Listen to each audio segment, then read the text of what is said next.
उत्तराखंड विधानसभा का विशेष सत्र आज नारी शक्ति वंदन अधिनियम पर होगी चर्चा। सत्ता पक्ष और विपक्ष होंगे आमने सामने। सत्र हंगामेदार रहने के आसार।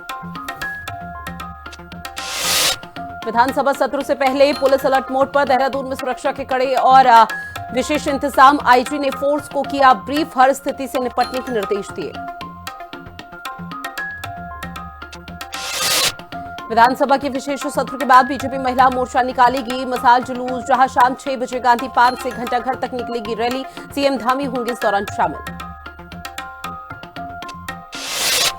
सीएम पुष्कर सिंह धामी ने दिल्ली देहरादून एक्सप्रेसवे का साझा किया अपना अनुभव। दिल्ली से देहरादून का सफर 2.5 घंटे में किया गया तय। बोले ये नए भारत की तेज रफ्तार है।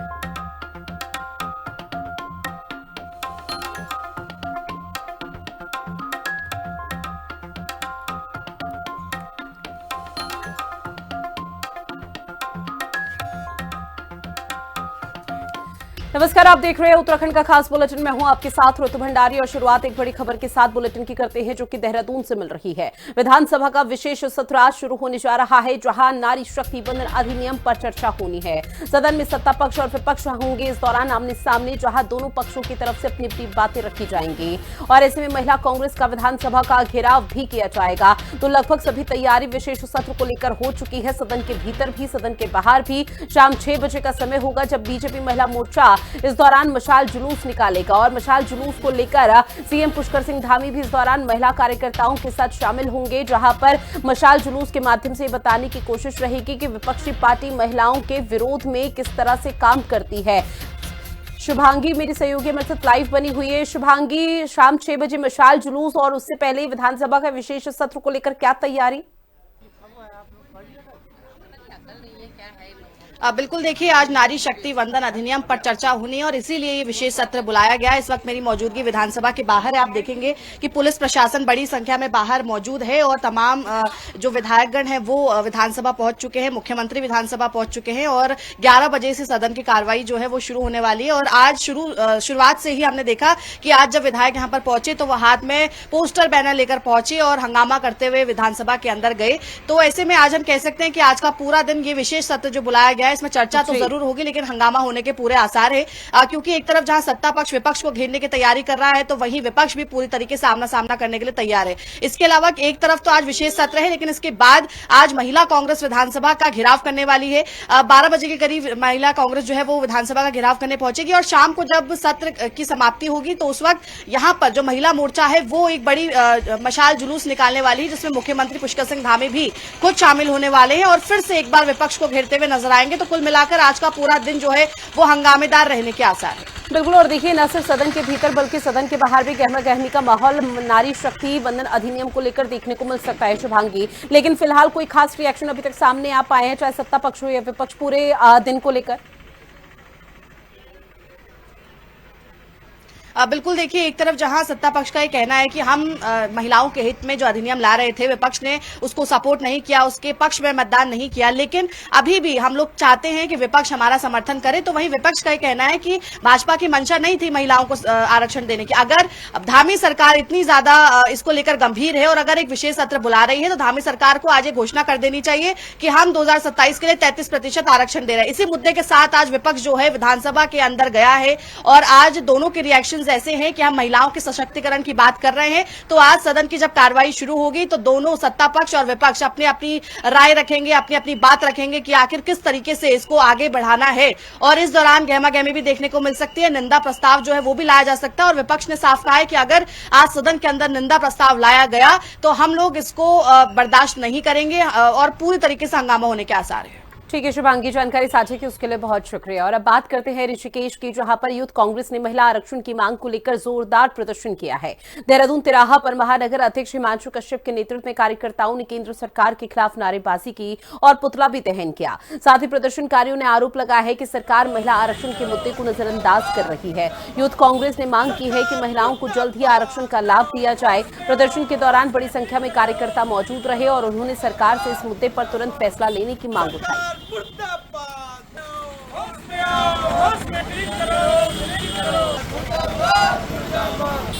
सरकार मुर्दाबाद। साथ ही देहरादून में कांग्रेस ने महिला आरक्षण के मुद्दे पर राज्य सरकार को आड़े हाथ लिया। प्रदेश उपाध्यक्ष सूर्यकांत धस्माना ने प्रेस वार्ता में कहा कि अगर सरकार 33% महिला आरक्षण लागू करती है तो कांग्रेस उसका समर्थन जरूर करेगी, लेकिन इस मुद्दे पर राजनीति कर जनता को गुमराह करने की कोशिश हुई तो कांग्रेस विरोध भी करेगी। उन्होंने कहा कि महिला आरक्षण गंभीर विषय है और इस पर साफ नीयत और पारदर्शिता बेहद जरूरी है। कांग्रेस ने सरकार से स्पष्ट रुख अपनाने की मांग की।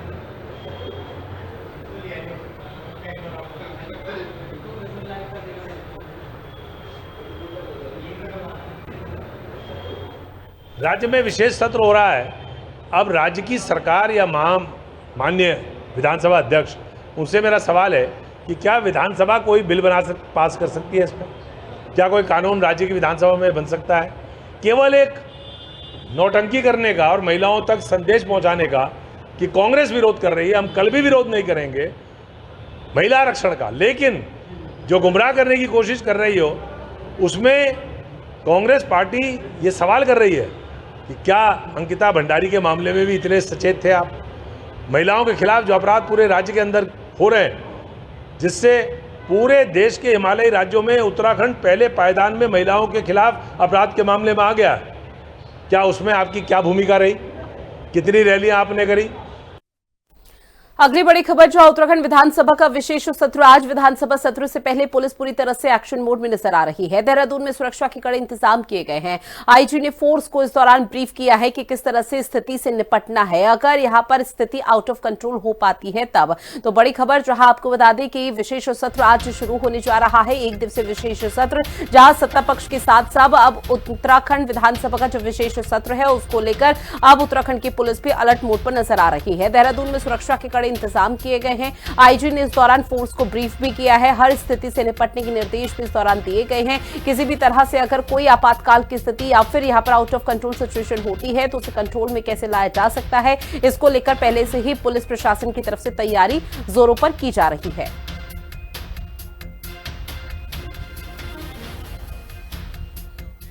उत्तराखंड के चमोली में गंगा संरक्षण को लेकर प्रशासन सख्त नजर आ रहा है। मुख्य विकास अधिकारी डॉक्टर अभिषेक त्रिपाठी की अध्यक्षता में गंगा संरक्षण समिति की बैठक हुई, जिसमें गंगा और सहायक नदियों की साफ सफाई व्यवस्था की समीक्षा की गई। अधिकारियों को एसटीपी प्लांट सही ढंग से चलाने और एनजीटी मानकों के अनुसार पानी शुद्ध करने के निर्देश दिए गए। साथ ही डोर टू डोर कूड़ा। और चलिए एक बार फिर से बात करते हैं उत्तराखंड के खास खबरों की, जहां आगामी कुंभ मेले को लेकर हरिद्वार में तैयारी तेज हो रखी है।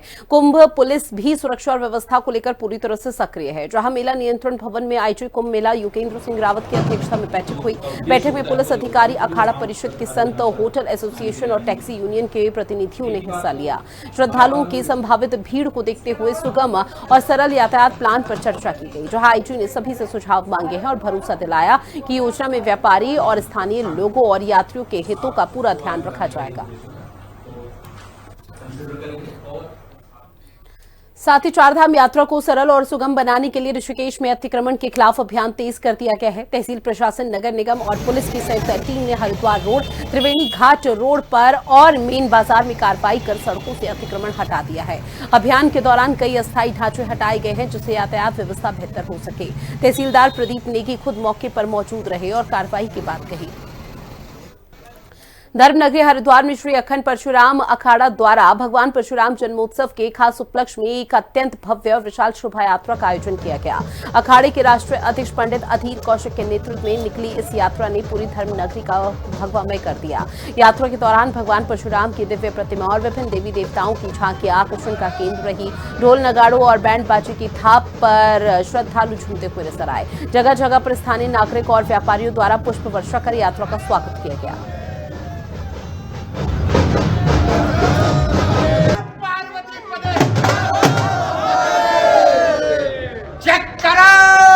वीर बजरंगी।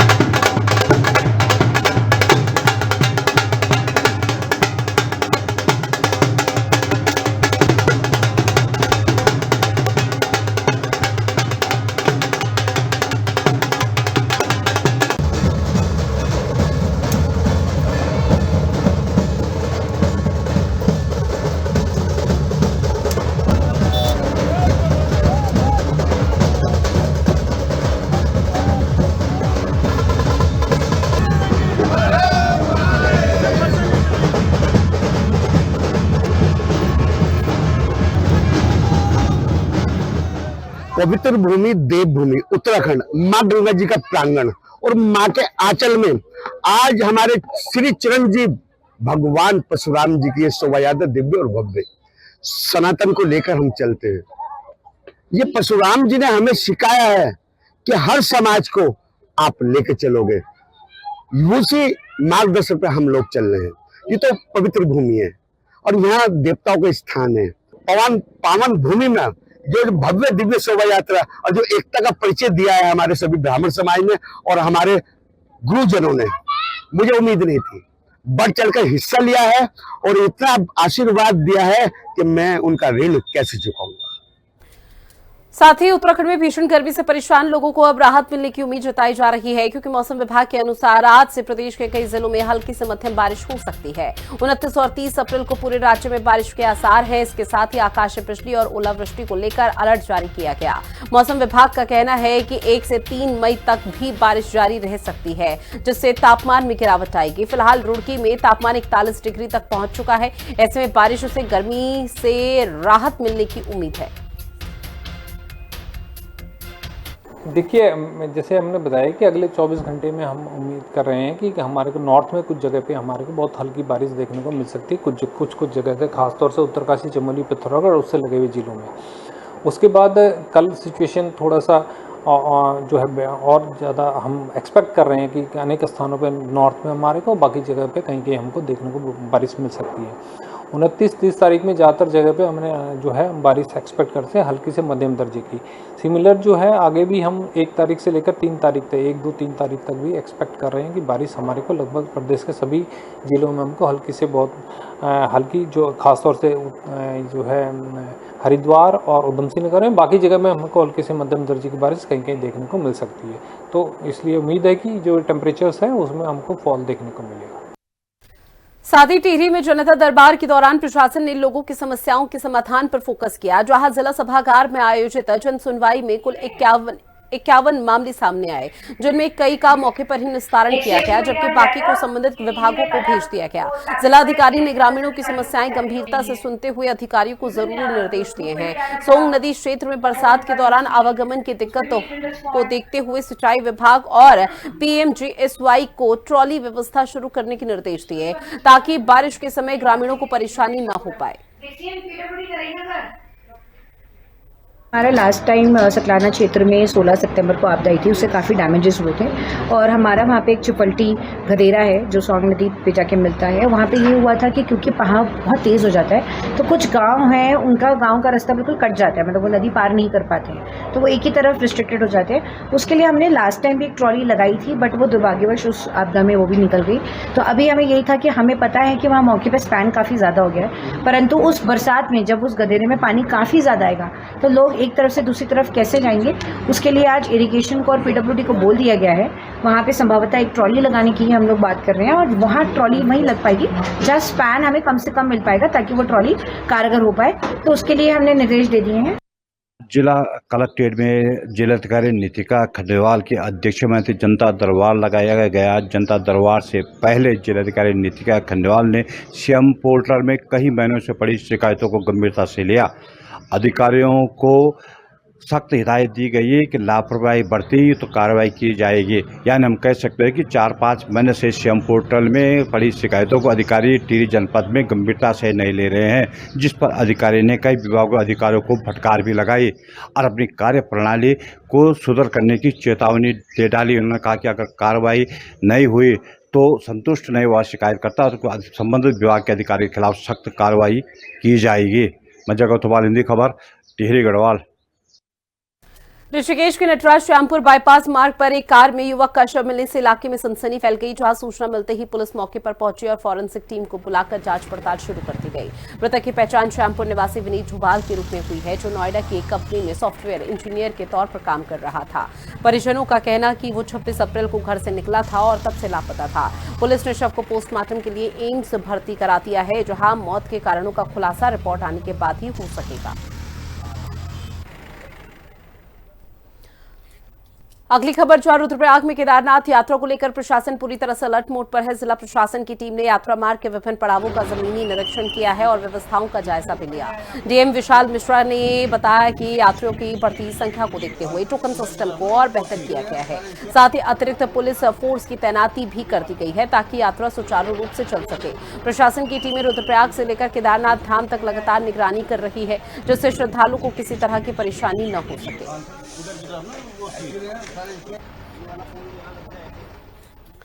अगली खबर जहां दिल्ली दौरे से सड़क मार्ग से लौटे सीएम पुष्कर सिंह धामी, जहां सीएम धामी ने 2.5 घंटे में तय किया दिल्ली देहरादून एक्सप्रेसवे से सफर। बड़ी खबर, दिल्ली देहरादून एक्सप्रेसवे का उन्होंने अनुभव भी सोशल मीडिया प्लेटफॉर्म के माध्यम से साझा किया है। दिल्ली से देहरादून का सफर महज 2.5 घंटे में उन्होंने तय किया है। साथ ही उन्होंने अपने पोस्ट में मेंशन किया कि ये नए भारत की तेज रफ्तार है जो कि दिल्ली देहरादून एक्सप्रेसवे पर देखने को मिली। तो देर रात की ये तस्वीरें जहां पर्यटन, निवेश, रोजगार को बढ़ावा भी मिला है, सीएम धामी ने अपने पोस्ट में मेंशन किया। साथ ही सीएम पुष्कर सिंह धामी ने नरेंद्र मोदी प्रधानमंत्री का विकास का जो श्रेय दिया है उसको लेकर धन्यवाद भी दिया है। तो बड़ी खबर और ये तस्वीर आप तक साझा कर रहे हैं जो कि सोशल मीडिया प्लेटफॉर्म पर अपना अनुभव साझा करते हुए एक पोस्ट सीएम पुष्कर सिंह धामी ने किया है, जहां सीएम धामी ने बकायदा मेंशन किया और वो फोटो, वो तस्वीर भी यहां पर पोस्ट की है जिसमें दिल्ली देहरादून एक्सप्रेसवे से उन्होंने दिल्ली से सीधा देहरादून के लिए महज 2.5 घंटे के भीतर ही सफर को तय किया। साथ ही उन्होंने प्रधानमंत्री नरेंद्र मोदी का आभार व्यक्त किया है। उन्होंने कहा कि नए भारत की तेज रफ्तार है जो कि दिल्ली देहरादून एक्सप्रेसवे पर देखने को मिल रही है, क्योंकि जो लोग अभी इस एक्सप्रेसवे से गए होंगे उनको बहुत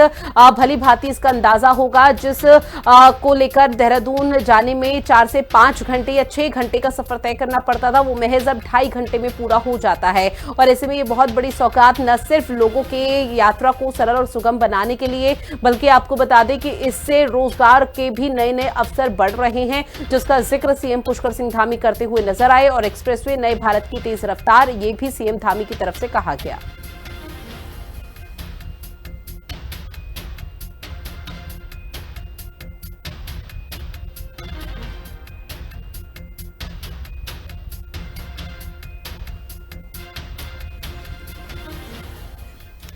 चारधाम यात्रा के बीच फिल्म अभिनेता सुनील शेट्टी ऋषिकेश पहुंचे, जहां उन्होंने ट्रैफिक व्यवस्था को लेकर उत्तराखंड पुलिस की जमकर सराहना की है। इन दिनों वो अपने परिवार के साथ उत्तराखंड के दौरे पर है, जहां मुनि की रेती क्षेत्र से उनका एक सोशल मीडिया पर वीडियो तेजी से वायरल हो रहा है, जिसमें वो यात्रा व्यवस्थाओं की तारीफ करते हुए नजर आए हैं। खास तौर पर उन्होंने ट्रैफिक मैनेजमेंट को बेहतर बताते हुए पुलिस की मेहनत को सराहा।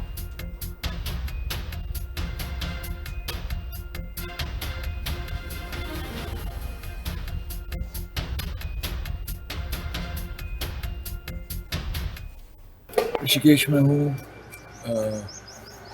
और देख रहा हूँ कि 4 धाम की यात्रा शुरू हो चुकी है, लेकिन जो हमेशा सुनते आ रहे हैं कि ट्रैफिक बहुत होता है और केओस बहुत होता है, वैसे कुछ नहीं। थाना मुनि की रेती की पुलिस ने बहुत ही अच्छा बंदोबस्त किया है। 24 घंटे कोशिश में लगे रहते हैं कि यात्रियों को कोई तकलीफ नहीं हो, तो मुबारकबाद देना चाहूँगा उत्तराखंड की पुलिस को, यहाँ की पुलिस को for doing such a fabulous job with all the arrangements. अच्छा लगा और अगली बार 4 धाम की यात्रा भी जरूर करेंगे।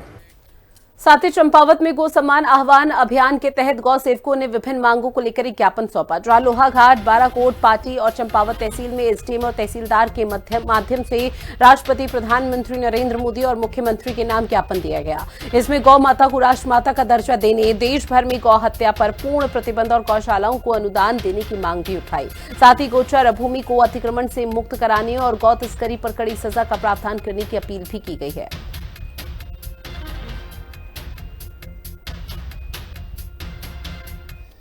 माता जय गोपाल।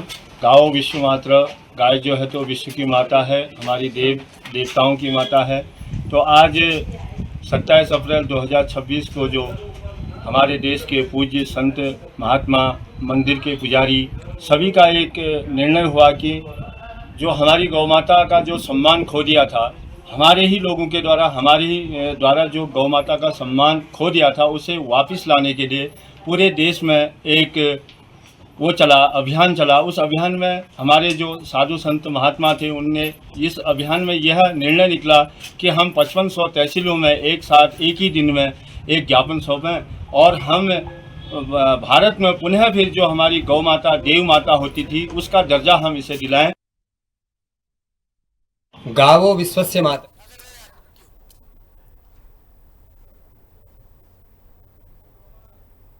मूल कही जाती हैं।